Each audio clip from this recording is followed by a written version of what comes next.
Praise the Lord. இன்னைக்கான வார்த்தை நியாயாதிபதிகள் 7ஆம் அதிகாரம் 5, 6, 7 வசனங்கள். 2ஆம் பகுதி. தண்ணீரை ஒரு நாய் நக்கும் பிரகாரமாக அதை தன் நாவினாலே நக்குகிறவன் எவனோ அவனே தனியையும், குடிக்கிறதற்கு முழங்கால் ஊன்றி குனிகிறவன் எவனோ அவனை தனியையும் நிறுத்து என்றார். 7ஆம் வசனம். நக்கி குடித்த அந்த 300 பேரிலே நான் உங்களை இரட்சித்து. கர்த்தர் எதுக்கு நக்கி குடிக்கிறவங்களை ரொம்ப ஸ்பெஷலா ட்ரீட் பண்றாங்க அப்படின்னா, அதுல ஒரு ஆழம், ஆவிக்குரிய ஆழம் அடங்கி இருக்கு. நக்கி குடிக்கிறவன் கையை இப்படி வச்சுட்டு அதை ஏந்தி குனியாம இப்படி கை கிட்ட கொண்டு வந்து ரைட் லெஃப்ட் இப்படி அவனை தாக்க வர எதிரிகள் வராங்களான்னு கவனமா வாட்ச் பண்ணிட்டே தாகத்தை தீர்த்து கொண்டு இருக்கிறான். கவனம் உள்ளவனா இருக்கிறான். தேசத்தின் மேல் கவனமும் அக்கறையும் உள்ளவனா இருக்கான்.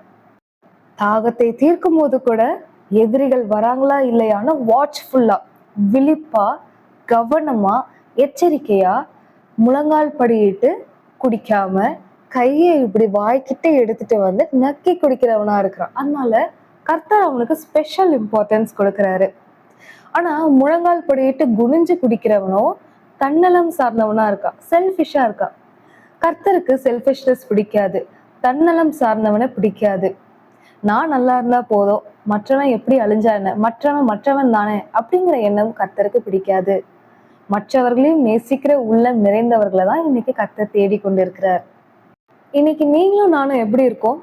சாப்பிடும் போதும், தண்ணி குடிக்கும் போதும், படிக்கும் போதும், ஒரு வேலை செய்யும் போதும் தேசத்தின் மேல கரிசனையா இருந்து தேசத்துல ஆத்துமாக்கள் ரட்சிக்கப்படணுமேன்னு நம்ம தேவனிடத்துல பரிந்து பேசிட்டு இருக்கோமா?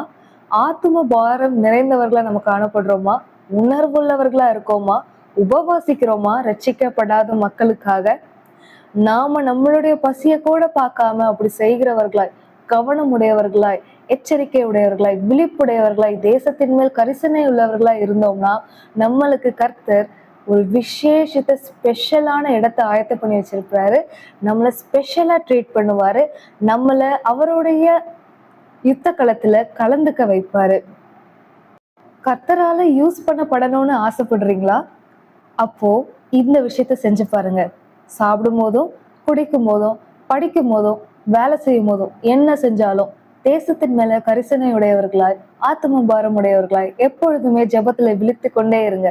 எப்பயுமே ஜெபிச்சுட்டே இருங்க தேசத்துக்காக. அப்போ தேவன் உங்களை அவருடைய யுத்த களத்துல எடுத்து பயன்படுத்துவதற்கு உங்களை யூஸ் பண்ணுவார். வரப்போற எழுப்புதல்ல உங்களை எடுத்து பயன்படுத்துவார். செல்ஃபிஷ்னஸ் உடையவர்களா இராதீங்க, தன்னலம் சார்ந்தவர்களா இருக்காதீங்க. மற்றவர்களை நேசிக்கிற அந்த எண்ணம் உடையவர்களாய், அந்த இருதயம் உடையவர்களாய் இருங்க. God bless you.